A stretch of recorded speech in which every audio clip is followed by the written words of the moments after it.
Professional Funko Pop and Lego collector Brandon Moreno also has a sweet side gig as a UFC flyweight champion of the world.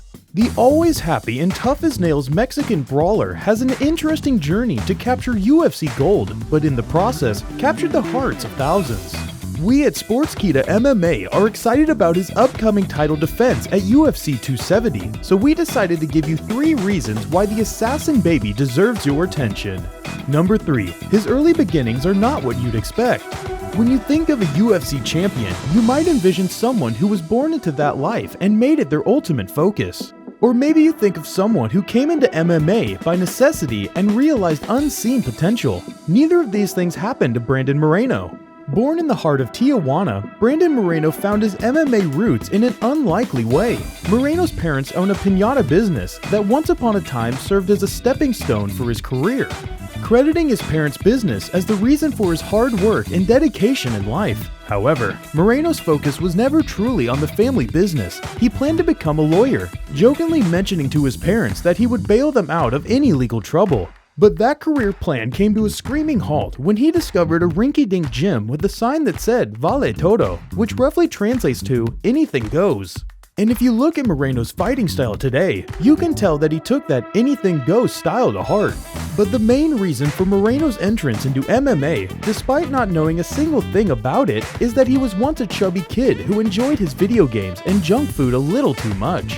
And just like that, the baby-faced 12-year-old Moreno began his journey into martial arts. It was nothing more than a sign on a gym and a will not to become obese that prompted Moreno to become hooked on MMA for life. Which brings us to our second reason: baby in the name, toughness in the veins.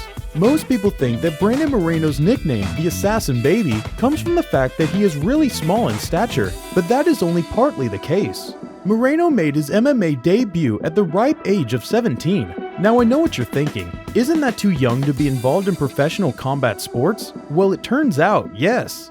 Moreno's head coach had to ask permission from Moreno's parents and the fight commission at the time before signing the first bout agreement. And it was during that debut fight the Assassin Baby was born, but not by choice.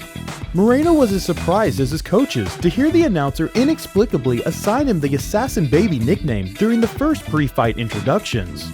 No doubt Moreno wanted to assassinate the announcer after that. Most fighters would. Yet getting a nickname he never wanted was not enough to deter Moreno, who initially disliked it, but admitted that it stuck over time and became part of his overall identity. I mean, could you imagine being named God of War and being choked out by an Assassin Baby? Now that's just plain embarrassing and disrespectful to Kratos. But all jokes aside, this new name fit Moreno perfectly, as he is much tougher than he looks. Moreno demonstrated that patent Mexican toughness by fighting his first 11 fights in his career above his natural weight class, including a featherweight bout with Brenson Hansen, a pupil of 6-time UFC heavyweight champion Randy Couture. Now we know the reason his chin is made of grade A Wakanda vibranium. Number 1. He's your favorite fighter's favorite fighter. It's no secret the Assassin Baby is one of the most down-to-earth and likable fighters the UFC has ever seen. Not only do fans vibe with his personality, but fighters have also joined in taking a liking to him.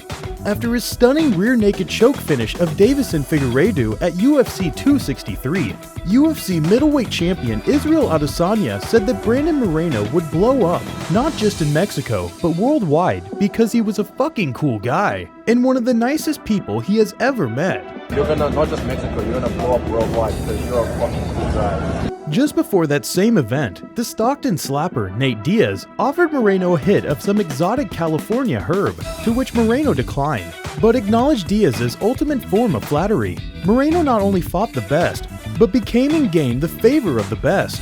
And there is an obvious reason for this. Everywhere in life, Brandon Moreno seemed like the underdog. From his early days in Tijuana, where most fighters were boxers, to the time where the UFC cut him after only losing 2 fights, and even to his grueling run up the flyweight rankings, refusing to lose to the likes of Askar Askarov, Kai Kara France, and Brandon Royval, to name a few.